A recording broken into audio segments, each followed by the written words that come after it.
Assalamualaikum warahmatullahi wabarakatuh. Hamdan wa syukran lillah amma ba'du.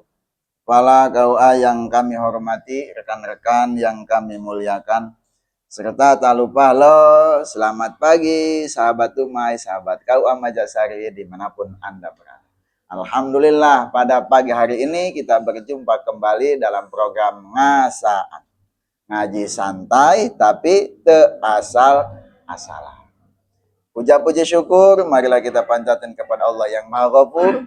Salawat dan salam semoga selalu tercurah limpahkan kepada baginda kita Nabi Muhammad sallallahu alaihi wasallam, juga kepada keluarganya, para sahabatnya, serta kepada para pengikutnya yang setia. Alhamdulillah pada pagi hari ini kita berjumpa kembali, bisa bersilaturahmi kembali dalam keadaan sehat walafiat. Insya Allah pada pagi hari ini kita akan mengaji bersama kitab Fathul Qorib tentang fikih. Insya Allah pada kesempatan kali ini kita akan membahas tentang sunnah-sunnahnya wudu. A'udzubillahi minasyaitonirrajim. Bismillahirrahmanirrahim. Qala al-muallifu rahimahullahu ta'ala wa nafa'ana bi wa bi ulumihi. Allahumma fa'alana hikmataka wa nashur alaina rahmataka wa dzakirna ma nasina ya dzal jalali wal ikram. A'udzubillahi minasyaitonirrajim. Bismillahirrahmanirrahim. Wa sunanuhu asyaratu asya'a atasmiyatu wa ghuslul kafaini qabla idkhalihimal ina'a. Utawi pirang-pirang sunah wudu iku ana 10 pirang-pirang perkara, sawiji maca basmalah, dan kapindo ngawasu epek-epek roro ing dalam sadurunge manjingaken kafaen ing wadah. Jadi dalam kitab ini yang namanya sunnah wudu itu ada 10 menurut kitab Fathul Qorib. Tapi kalau seandainya menurut kitab yang lain itu ada yang ada lebihnya. Lagi kita pakai kitab ini dulu. Fathul Qorib itu ada 10 sunnah wudu. Apa aja yang pertama? Yang pertama adalah atasmiyatu, baca basmalah. Jadi sebelum kita melakukan wudu atau sebelum kita berwudu, maka kita sunnah membaca basmalah. Wa aqalluha bismillahi. Ya. Paling sedikit kita baca bismillah ketika hendak kita mau berwudu, ya. Kita baca bismillah. Cukup dapat sunnah, dapat. Tapi itu paling sedikit. Ya. Next. Wa akmaluha bismillahirrahmanirrahim. Tapi sempurnanya bagusnya bismillahirrahmanirrahim. Terus mana nih? Pak Intaro kata smiyata awalahu atabiha fi isnaihi. Kalau seandainya kita lupa nih, ketika kita pas waktu kita mau berwudu, kita lupa baca bismillah, lupa baca basmalah. Nah, maka kalau seandainya kita lupa baca basmalah pada awal ketika kita berwudu, maka atabiha fi isnaihi, fi asnaihi. Maka kita nanti baca basmalah di tengah-tengah. Udah kita terus baca ini. Pas waktu di telinga, lupa. Tadi can baca basmalah. Atau udah dari situ baca bismillahirrahmanirrahim. Boleh? Boleh. Dapat sunnahnya? Dapat. Gimana kalau seandainya ingatnya itu pas waktu kita wudunya udah beres. Pain parogo minal wudu'i lam ya'ti biha. Maka kalau seandainya pas waktu kita udah baca doa setelah selesai berwudu, wudunya udah beres, pas baru mau keluar dari pintu kamar mandi atau dari tempat wudu, ya Allah ya Robi, tadi poho tuh baca basmalah. Apakah baca basmalah? Udah lewat. Ya, nggak usah baca lagi, baca seperti kita kalau lupa baca basmalah, bismillahi awalahu wa akhirahu. Nah, itu mau udah lewat wudhu ya. Jadi kalau sudah beres baca wudhu, udah beres wudhu, kemudian kita lupa baca basmalah, udah pokoknya basmalahnya ya udah lewat. Kecuali kalau di tengah-tengah, baru kemudian boleh. Kalau di tengah-tengah mah. Next, wa ghuslul kafaini qabla idkhalihima. Yang kedua itu adalah membasuh dua telapak tangan sebelum kita memasukkan telapak tangan kita ke wadah tempat kita mau wudu. Jadi ketika kita mau berwudu nih, ya, contohnya ada tempat kita mau berwudu. Itu sunnah ini dicuci dulu. Apalagi kalau airnya lebih dari 2 kula, ya makanya suka begini dulu. Nah, itu hukumnya sunnah. Kenapa sunnah? Di sini gini, caranya begini. Nih, selak-selaknya begini. Ini hukumnya sunnah. Ya, bagi yang normal. Ya, ingat, bagi yang normal. Bagaimana kalau seandainya yang tangannya kempleng, nggak bisa gerak ininya? Wah, kalau seandainya nggak dibuka, ini dia nggak bakalan kena air. Maka, ya, kalau yang itu ketika pas waktu membasuh telapak tangannya ini wajib nyela-nyelanya. Karena airnya supaya kena. Tapi kalau seandainya yang normal kayak kita itu sunnah begini. Kenapa? Karena di sininya takut ada kotoran. Hikmah disunahkan kita membasuh kedua telapak tangan supaya tangan kita bersih. Karena kotoran tuh ada di sini supaya daki-dakinya bersih. Makanya sunnah begini-begini. Gitu ya. Disunahkan karena ada kebaikan untuk kita. Supaya kitanya bersih. Kemudian selanjutnya wal madmadatu, yang ketiga adalah kumur-kumur. Jadi kalau kita sedang berwudu itu kumur-kumur sunnah, nggak wajib ya. Jadi lamun kumur-kumur eta hukumna sunnah. Kenapa disunahkan berkumur-kumur? Takut ada zigong, takut ada namanya cehil. Takut ada sisa makanan di sini. Kalau kumur-kumur kan, nah mudah-mudahan kena, kemudian kita buang. Wah, airnya jangan ditelan. Apalagi kalau lagi puasa. Kalau puasa apalagi ya batal puasanya. Ketika kita sedang tidak berpuasa aja, itu kalau ditelan ya makruh hukumnya. Dibuang aja. Wah. Next, wal istinsyaku, dan memasukkan air ke dalam hidung. Yang dimaksud istinsyak itu adalah masukkan air. Di kita rata-rata istinsyak cuma gini doang di toilet. Itu enggak termasuk istinsyak ya. Istinsyak itu adalah memasukkan air ke dalam hidung. Sunahnya dihirup.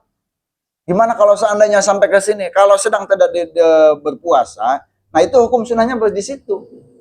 Jadi ada kesehatan. Bahkan ketika kita mau ininya lega, ya, itu airnya akan dihirup. Nanti masuk ke sini, ada rongga bolong ke dalam mulut. Supaya nanti tambah plong. Makanya itu namanya istinsak, memasukkan air ke dalam hidung. Kalau di luar doang begini, itu mah bukan istinsak, itu mah noel hidung.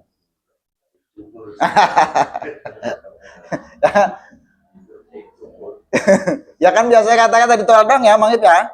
Toilet harusnya kan, nah supaya bersih minimal gitu ya. Nih ada apa sih namanya di jero hidung tak? Kerong, pupil. Pupil nanti akan bersih. Kalau saya begini gitu. Tapi kalau saya asal-asalan kan upilan bersih. Nah, kalau seandainya nanti disatukan kumur-kumur sama masukkan air ke dalam hidung, bagus nggak? Nah, itu yang lebih bagusnya ya. Jadi kumur-kumur satu airnya gini. Nah, kumur-kumur langsung istinsak, itu yang lebih bagus. Mau pisah juga boleh. Kemudian selanjutnya wa mashu jami'ir ra'si, yaitu mengusap semua rambut, semua kepala kita. Nih di sini. Jadi sunnah. Kalau yang bagian dikit dong, contohnya air kita wudhu, basuh ini, itu hukumnya kan wajib ya menurut mazhab Syafi'i. Tapi kalau seandainya mengusap semua kepala, itu hukumnya sunnah. Nah, ya hukum sunnah itu begini. Ada lagi kan kemarin ketika kita ngaji tentang wudhu, kita berwudhu itu niat supaya kepala kita segar, itu boleh. Kita basuh semua kepala kita ya karena panas begini, boleh. Kalau sedikit juga sah. Nah, tapi kalau seandainya kita mengusap semua, ini hukumnya sah. Ada caranya, jangan begini gitu kayak kita mandi. Nah, ada tangannya begini di sini, kemudian begini ke belakang, ke depan lagi. Nah, satu. Nah kita lagi, nah gini, nah itu hukumnya sunnah. Next, wajam mamasu jamirosi wa masul udhunaini zohirima wa batinima. Yang selanjutnya adalah mengusap dua telinga luarnya dan dalamnya. Ya, kok bahasanya mengusap ya? Palam cairannya, untuk membasuh, untuk goslunya. Basuh cairan ngalirnya. Ya iya, membasuh muka cairan ngalirnya. Tapi kalau telinga mah berarti airnya walaupun tengalir itu bolehnya. Diusap. Diusapnya. Tapi cairan lamun digigikan sok ngalir sihnya. Tapi lamun setiap membasuh pasti ngusap. Tapi setiap ngusap tidak membasuh mungkin ya. Makanya cukup dengan mengusap, jangan cair air yang walaupun sedikit boleh gitu ya. Yang penting ada airnya. Nah, ini yang mengusap di sini. Caranya begini, telunjuk ada di tengahnya, telunjuk masukkan ke sini ke liang, ini jempol di sini. Nah, begini diputar. Buat apa? Supaya bersih Yonata. Ya. Makanya lamun nusok wuduna sempurna eta, ieu bersih.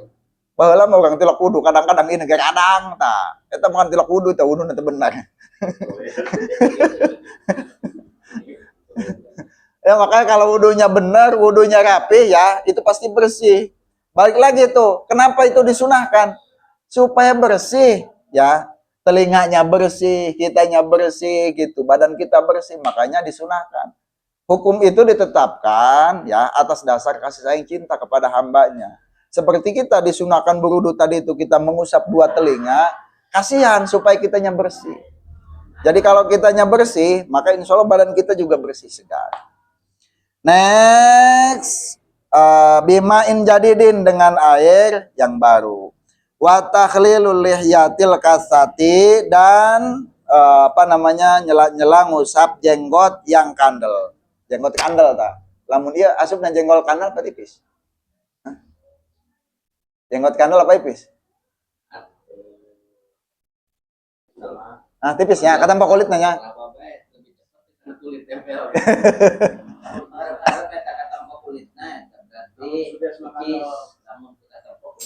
Kulitnya ketemu tuh? Kadar kulit. Jadi batasnya kandel dan tipis itu adalah ketika berhadapan-hadapan kulitnya kelihatan. Tapi kalau yang lamun kandel kulitnya teka tempo, lamun ipis kulitnya katempo. Itu hukumnya sunnah. Bisa meren sunnah nama di jenggot nabi saya urut debu, urut naon gitunya. Jadi kan dikit kan bersih kan gitu kan. Terus watahlilul lihyatil watahlilu asabil yada ini jeung nyela-nyela ramo dua tangan. Tadi mah epek-epek ya, yang tadi mah telapak tangan. Terus yang selanjutnya nyela-nyela atau mengusap membersihkan anon sih ngaranna ya, jari kedua tangan. Jadi tangan ini jari yang bersih. Nah, bisa lamun kurang tadi bersihan hilang kena non ngaranna bisa kotoran. Nah, bisa kotoran. Cuman kemarin pas waktu kita pengajian bahwa nih, contoh yang kukunya panjang. Nah, yang kukunya panjang ini kan termasuk tangan. Ini ada kotoran di dineta. Kalau sana ada kotoran, kotorannya itu nggak tembus air, itu wudhunya bisa tidak sah ketika pas waktu membasuh kedua tangan. Karena ini masuk ke tangan. Tapi kalau seandainya ininya contohnya kotorannya ya kayak kotoran bisa tembus air, terus nggak disengaja, atau dakinya itu, nah, bahasa daki bahasa Indonesia. Nah. Daki banyak dakinya, non bahasa daki bahasa Indonesia. Nah. Udah kotoran banyak, kotoran yang keluar dari dalam tubuh ya, kemudian ini ada begini-begini, nah itu no problem, karena kan dari dalam tubuh dakinya. Tapi kalau seandainya kotorannya dari luar, maka itu apalagi yang nggak bisa airnya nggak bisa nempel, maka itu wudhunya tidak bisa tidak sah. Next, warijla ini dan kedua kaki, watak dan nyela-nyela atau membersihkan jari kedua kaki, ya, diutamakan dari sebelah kanan. Apa? Oh, itu di meja, sorry. Oke. Siap, makasih. Nah, dimulai dari sebelah kanan. Caranya di sini dijelaskan ketika kita membasuh kaki, itu dimulai dari jari kelingking. Yang kiri ke kiri, kanan ke kanan. Nah, dari bawah kita kan wudhu begini, contoh kocok. Ini ada caranya tuh dijelasin sama ulama. Mulai dari yang kiri, dari sini, gini. Baru kemudian diginiin. Nah, diginiin, lah bersihkan. Itu namanya menyala-nyala, itu hukumnya sunnah. Kenapa sih ribut-ribut amat wudhu kudu begitu? Ya balik lagi supaya bersih ininya ya. Pemelamun kekeongan pan itu kotoran supaya bersih. Pemelamun yayanan tadi disebut nanti.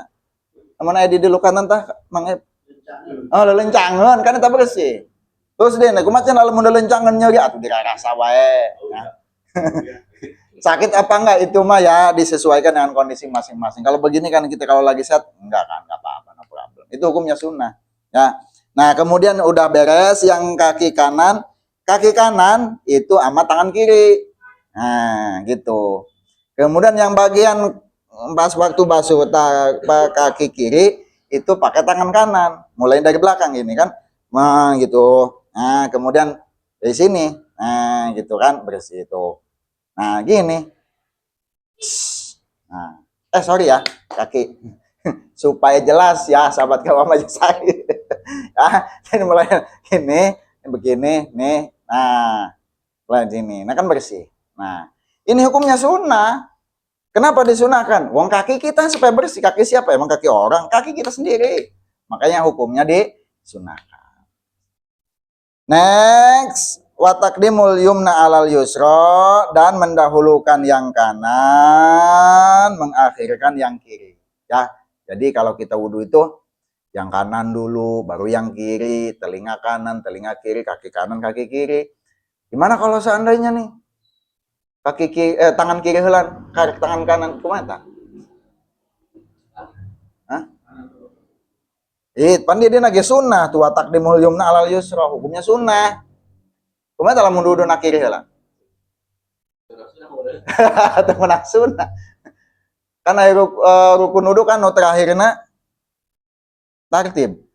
Kasebut tartib teh eta. Rukun gitu ya.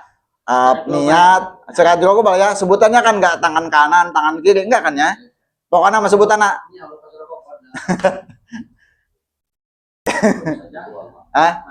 Makruh, kiri lah makruh. Makruh.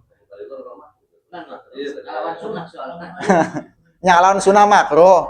Lamun ngalawan rukun berarti kan teu sah. Nah, yang jadi pertanyaan ya kan, urang kan dina wudu kan aya tah rukun nu kagenepna kan tartib. Rukun kan wajib. Tartib itu kan yang pertama. Nah, jadi bahasanya adalah makanya di sini mendahulukan yang kanan, mengakhirkan yang kiri, itu hukumnya sunnah. Karena kalau di rukun, ya, di rukun itu contohnya kita harus niat, habis niat nanti ngubah muka, terus ngumbah leungeun dua, ya kan? Ngumbah leungeun jalan ngajajal ilmu nu kiri heula. Santai wuduna. Sah, cuman hukumnya makruh gitu. Cuman lamun mau makan? Iya, aya ngisang? Lamun ngisang? Ngisang waktu lu gua menurut tanam. Ngisang maka wajib berkaitan. Oh gitu.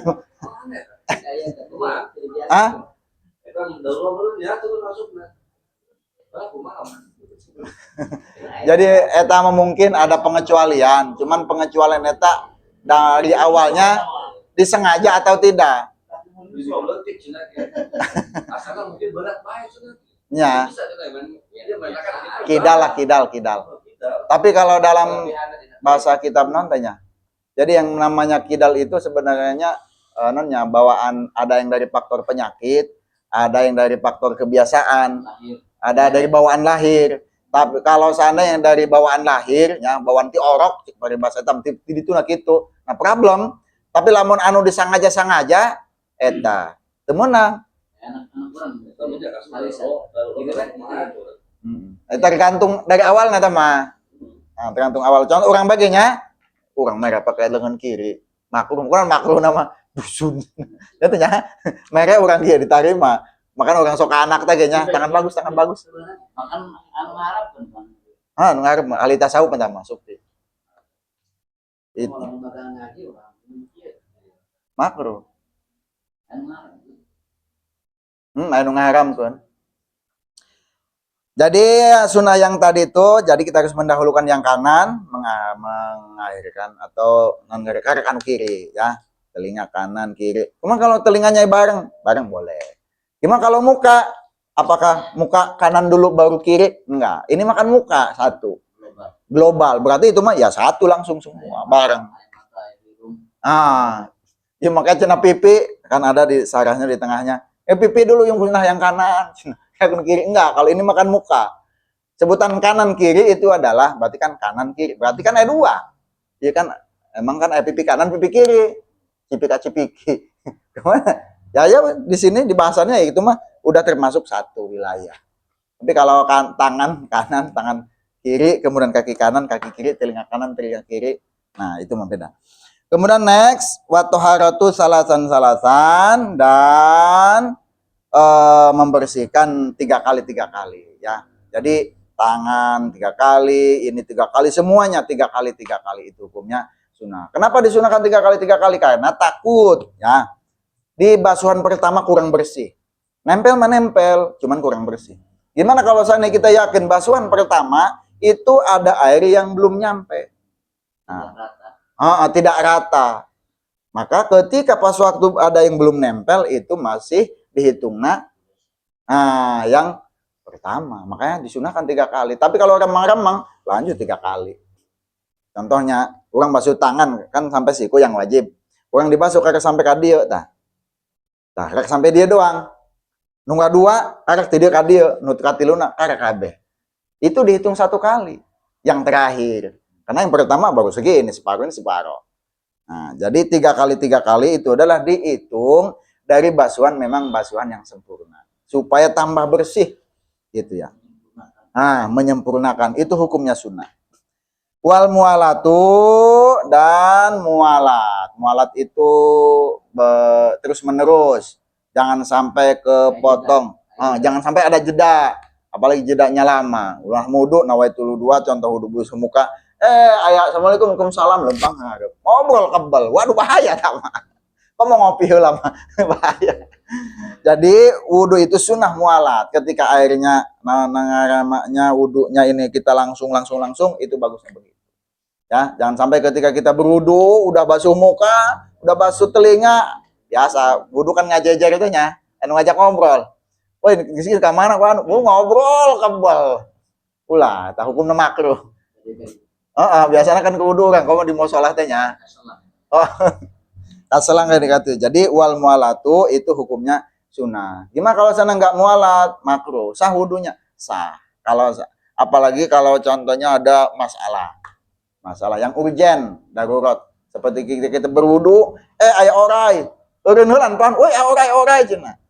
Nah, wudu jalanjut boleh? Boleh. Biasanya di urang mah pan kabet teh nya, geus ulang deui lah. Mending ulangi deui. Daripada ham-ham. Daripada ham-ham. Kabet teh biasanya kabet, sok poho. Ya. Jadi itu adalah sunah-sunahnya berwudu. Ya, mudah-mudahan ada manfaatnya, khususnya bagi saya, bagi kami, umumnya bagi sahabat Tumai, sahabat kau ama Jasri, dimanapun Anda berada. Ya, kalau seandainya ada yang baik, ada yang benar, silahkan diambil. Tapi kalau ada yang salah, ada yang kurang pas, ada yang tidak sesuai, dibuang saja. Mudah-mudahan pengajian ini bermanfaat bagi yang sudah tahu menjadi lebih tahu. Bagi yang belum tahu menjadi tahu. Bagi yang remang-remang menjadi lebih yakin. Dan perlu diingat ya, rukun wudu itu hukumnya wajib. Kemudian yang sunnah-sunnah itu hukumnya sunnah ya. Kalau yang sunnah itu diyakini jadi wajib, maka harus dilakukan. Tapi kalau seandainya yang wajib kita yakini sunnah, maka itu bisa tidak mengesahkan wudhu. Oleh karena itu, jangan lupa. Dalam berwudhu ada rukun, ada yang wajib. Dalam berwudhu juga ada yang hukumnya sunnah. Itulah pentingnya mengaji.